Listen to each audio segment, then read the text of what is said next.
how to turn on or turn off show automatic subtitles when muted on the iPhone 16 series. First, let's return back to the home screen by swiping up at the bottom of the screen. And from the home screen, tap on Settings.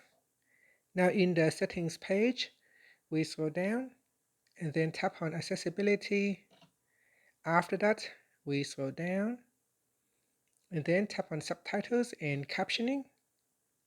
Now in here, tap on Show When Muted. Tap on the toggle button to switch it off or turn it on.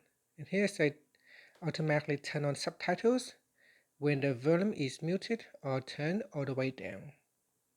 And that's it.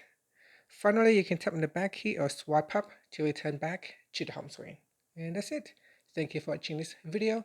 Please like and subscribe to my channel for more videos.